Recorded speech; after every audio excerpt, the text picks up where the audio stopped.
Well, that was the perfect weekend for the 49ers to have off from a viewing perspective, right? Sometimes you get a little too sucked into the 49ers game. You miss what's happening around the rest of the league on these Sundays. That was not a problem this time around. And it's a good thing that it wasn't because you might have missed some really, really epic finishes. I mean, we already talked yesterday, greatest comeback in NFL history. That obviously wasn't good for the 49ers with the Colts blowing the lead to the Vikings. But today, the end of that Raiders game with Chandler Jones was absolutely insane. And I still can't believe that pathetic tackle effort from Mac Jones. I get it. It wasn't his fault that that ball was thrown 30 yards backwards in a tie game and straight to Chandler Jones.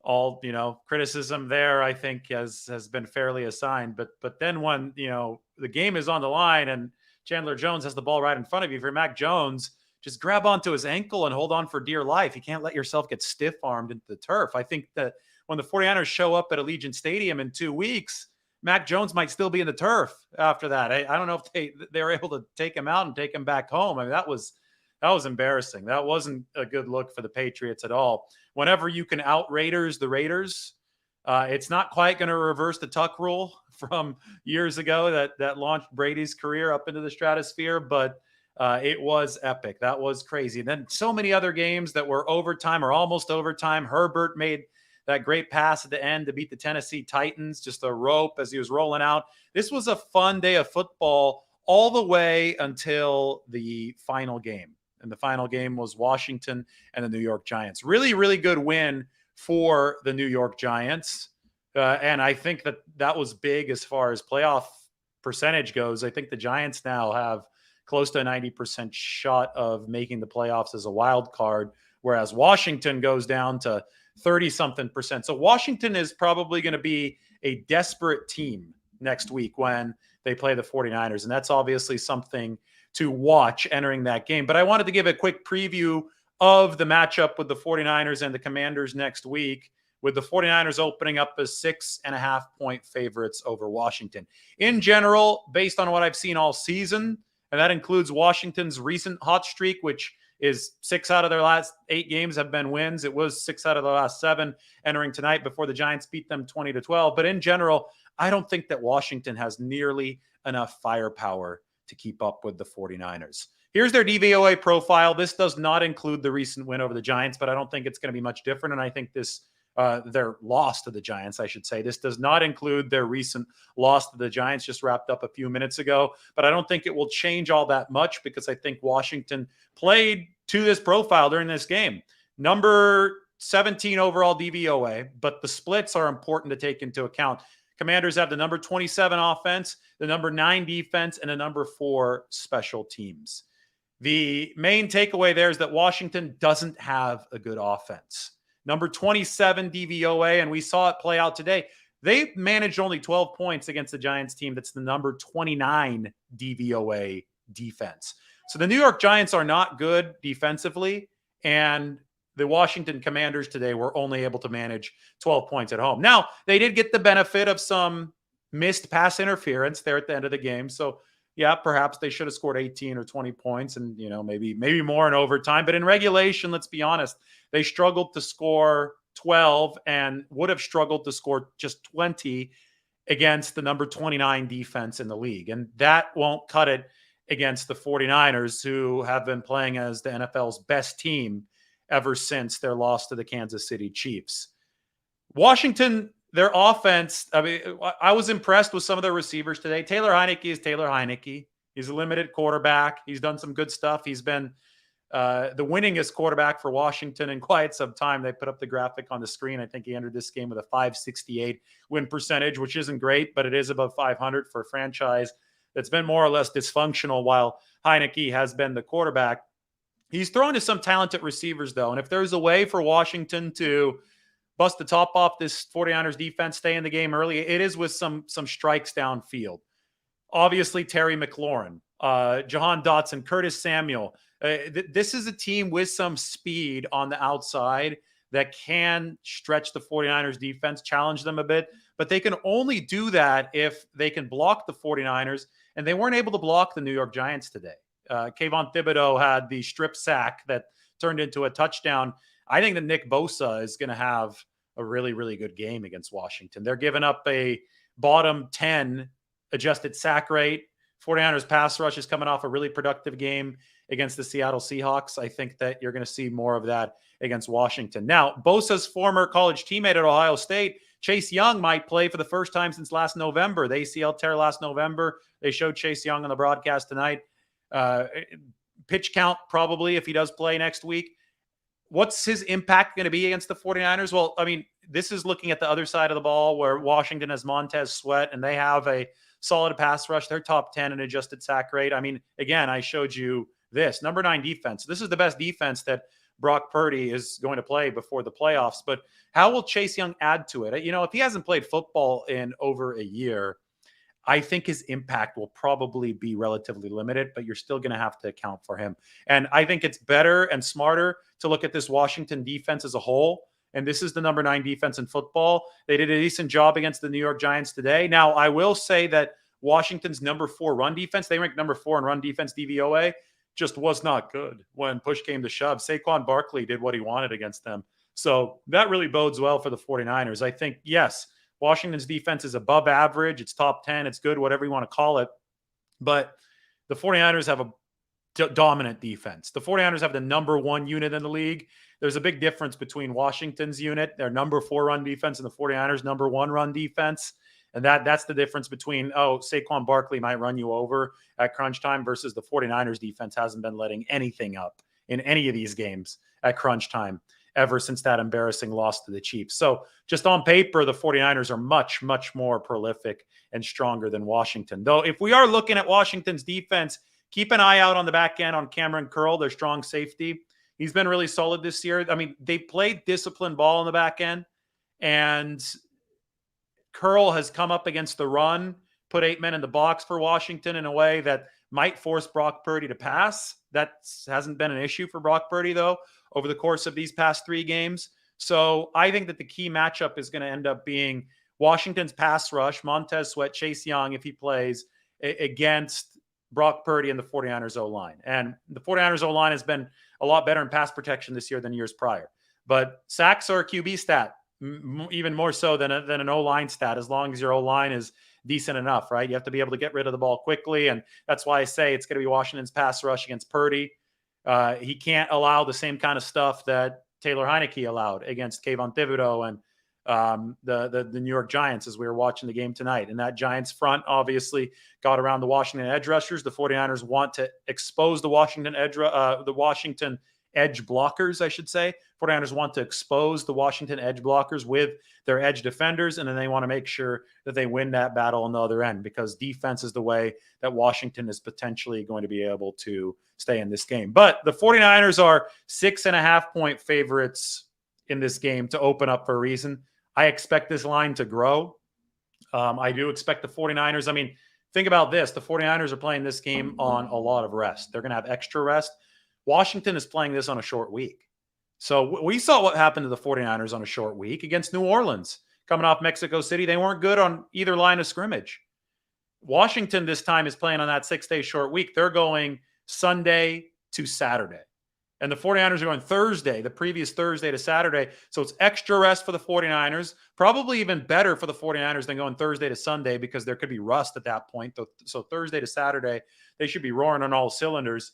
And Washington has to go Sunday night, the last game on Sunday, to Saturday. So it's going to be short rest. I expect the 49ers to have a great advantage at the line of scrimmage in this game. But boy, what a perfect weekend again for the 49ers to have off. Let me get this NFL playoff picture up here so we could see where it exactly is here, entering the final 3 games. 49ers obviously still the 3 seed right now in the NFC. I have to pop this open on the screen, so just give me 1 second.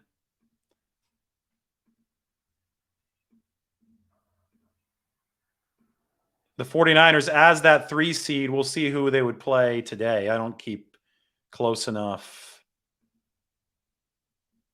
I need to add it. Here we go. Sharing a screen while you're live is a little bit more difficult than sharing it beforehand. All right, here we go. NFC playoff picture after a wild, wild week, a wild Sunday, especially. Yeah, I guess wild weekend in the league. So take a look here. Eagles are the 1, the Vikings are the 2, 49ers are the 3. All 3 of these teams have clinched playoff spots. Oh, forgot to mention Dallas lost today. Dallas stays the 5 though at 10-4. That hurts their division title chances. Obviously, the Eagles can clinch it on Christmas Eve with a win over the Cowboys themselves. Tampa Bay 4, Dallas 5, New York Giants with the win 6. Washington stays 7 for now, but they play the 49ers next weekend. So Washington's going to be desperate to stay in the playoff picture next week, which is one reason to look out for them. Seahawks are at 8. The Lions, who I think are better than either the 2 teams we just saw play, the Giants or the Commanders. The Lions won again. They beat Salah's Jets today. They've got the number 11 DVOA in football. That might be up into the top 10 by tomorrow. So the Lions are knocking on the door at 7-7, number 9. Then you got the Packers, Panthers, Saints, Falcons, and Rams. Rams, hard to believe they're still alive at 4-9. But if the postseason started today, the 49ers at 3 would face the New York Giants, who just won, at number 6. Before the game on Sunday night, it was 49ers against Commanders. So there you see what the setup looks like. 49ers against Giants on that NFC side.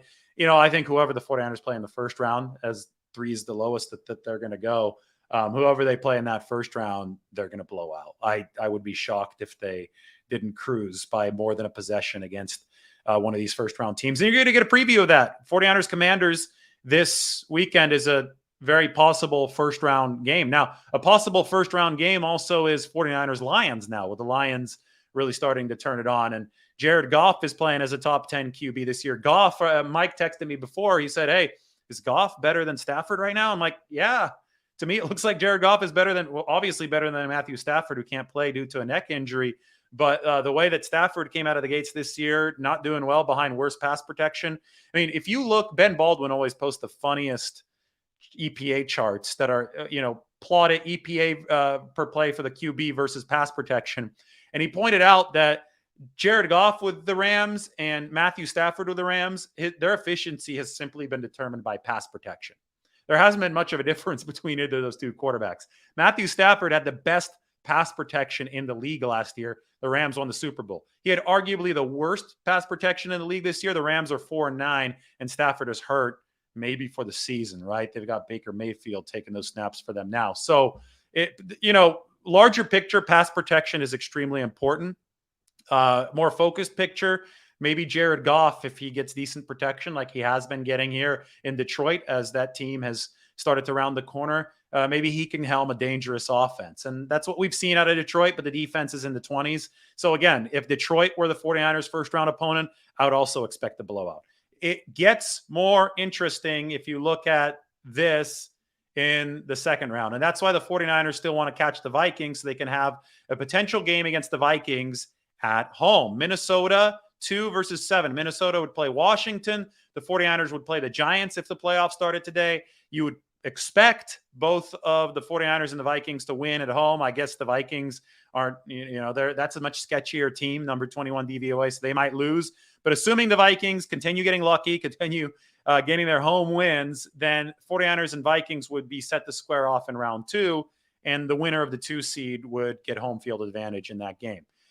I think the 49ers, it's nice that Minnesota plays inside, so the 49ers would be on an indoor fast track, that they're clearly better than the Vikings. The weather wouldn't be there to screw anything up. I think they beat the Vikings on a fast track inside. But again, you still want to be at home with this defense and potentially with a rookie quarterback in Brock Purdy starting for the 49ers. So that should set the table for these final 3 games. The 49ers need to win to remain in contention for that number 2 seed, where they can potentially get that divisional round game, the second round at home. And then, hey, if Dallas roars through the playoffs, then you can get the conference championship game at home too. They would have to beat the Philadelphia Eagles in the divisional round, because that's the probable matchup in that regard. But right now, the 49ers just need to take one step at a time. They have clinched the playoff berth, and now it's time to clinch as many home games as possible.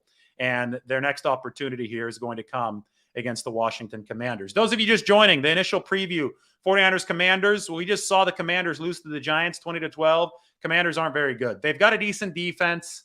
They limited Daniel Jones in that Giants offense, but the Commanders offense didn't do anything, in my opinion, that was remotely impressive today. Yeah, I mean, they've got some fast receivers. They completed a couple deep passes, but nothing really sustainable. And remember that New York Giants defense is number 29 DVOA, and Washington managed only 12 points. So, I just don't see Washington having the firepower to keep up with the 49ers. Now we'll see the other side of the ball. Maybe they can force Brock Purdy into some mistakes. Chase Young hasn't played in over a year. Maybe he does play on a pitch count next week. 49ers have to make sure to account for him. But Washington, even that run defense that ranks number 4, couldn't stop Saquon today. So, it just seems to me that the 49ers have way too much for this Washington team. This is the matchup, though. The Washington pass rush against Purdy and the O-line. Purdy is still a wild card. As much as people want to talk themselves into saying this guy's a Hall of Famer right now, we have to be patient. He's been very impressive to me through 3 games, but it's still only 3 games. This probably will be the best defense that Purdy faces over the course of the regular season, even better than Tampa Bay's, because Tampa Bay was missing both of its starting safeties. So, this could be a dogfight if Brock Purdy isn't lighting it up. But I just don't think that Washington has enough firepower to beat the 49ers unless the 49ers completely self-destruct with turnovers next week. And that is why they're 6.5-point favorites over Washington. All right, let's go for a few more minutes. Then I got to run. I'm going to answer a few questions, and then we will get going. Any questions that you have, go ahead and put them into the chat section right now. I don't see many questions, but I see a lot of comments. Happy Sunday night to everybody. Hope you enjoyed an adrenaline-packed weekend of NFL football. Have a Monday night game tomorrow, which is, what is tomorrow's Monday night game? Wish I knew. What is tomorrow? Somebody put it into the chat section. I'm looking it up on Google. Oh, Packers-Rams. Packers-Rams tomorrow. Interesting. We get to see Baker Mayfield play again. And Aaron Rodgers trying to keep the Green Bay playoff hopes on life support. That's going to be at Lambeau. Probably going to be really cold out there. All right, that's going to be interesting tomorrow. I'm going to be on a train back to the Bay Area from right here. I'm in Visalia right now. Going to be back, headed back up to San Francisco. But I'll be back in time for Monday Night Football. Maybe check out the Packers bar tomorrow. Probably not going to be too hopping. A lot of fans probably out of town, but Green Bay fans, they're passionate, but they got to do just a rough year for the Green Bay Packers. Who's calling the game? Joe Buck and Troy Aikman, right? That's one of the questions. Oh, who's calling the Niners game? Niners game, I don't know. We're going to find out when the release comes out, which I believe will be Tuesday. I'll let you know who's calling the game. Kinlaw should be back in practice this week. The 49ers are expecting to open his practice window. Not back in game action. They have 3 weeks after they open his practice window to do that. So Kinlaw won't, somebody asked how Kinlaw will affect the game. If he doesn't play, then he won't affect the game.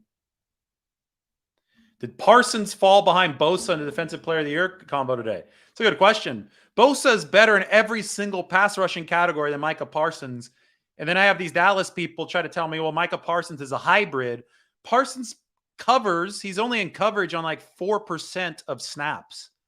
You're not a hybrid unless you're in coverage at least, I would say, 20% of the snaps. Now, last year we could have had this discussion. Parsons was in coverage much more. But this year they put him at his best spot. That's as a pass rusher, and Bosa's been a better pass rusher. And if we're talking best defensive player on the best defense, well, I think the 49ers defense is about to surge way ahead of Dallas's defense after Dallas just gave up 30+ to the Jacksonville Jaguars. So maybe, but you know how these awards work. And I think the Cowboys have an inside track on a lot of them, not necessarily for fair reasons, but just because they are the Dallas Cowboys.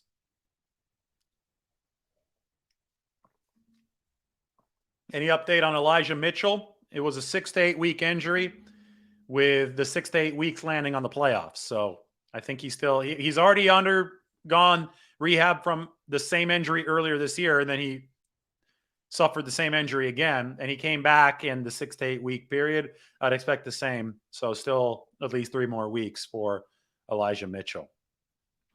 Yeah, I think Deommodore Lenoir is doing a really good job. There was the game against Miami where he only gave up a couple catches.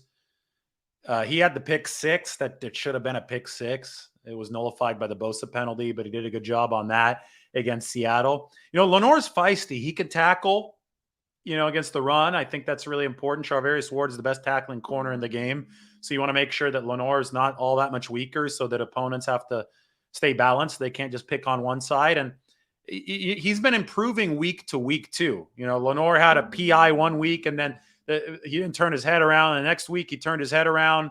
They called PI again, but they shouldn't have. It was a good call, right? I remember everybody being all up in arms. I think that was the Miami game. Can't remember for sure. Maybe it was the Tampa game. But yeah, anyway, that was the point that he made to me. I was talking to him about the game. He's like, I don't know what to do. I turned my head around.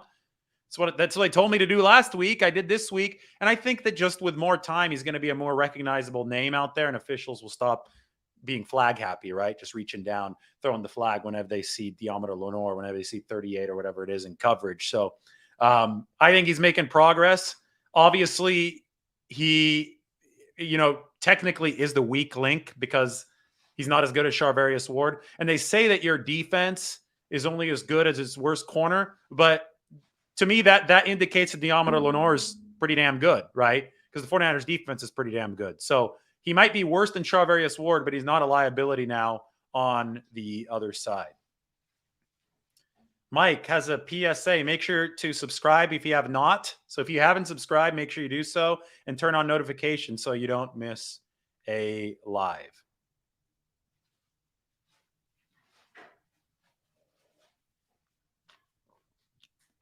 I don't know if Matthew Judon got a sack today. I'm not sure. Does anybody know? Put it in the comment section.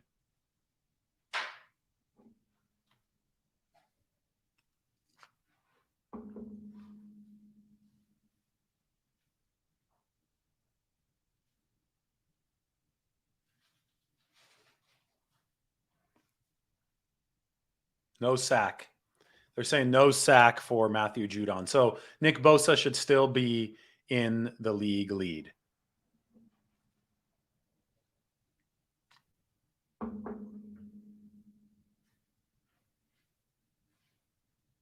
All right, guys, that's enough for me tonight. It's been fun. We're going to talk more about 49ers in Washington as this week progresses. Everybody take care. Hope that you had a good weekend. Thanks for joining the show. We will see you all very soon. Take care now.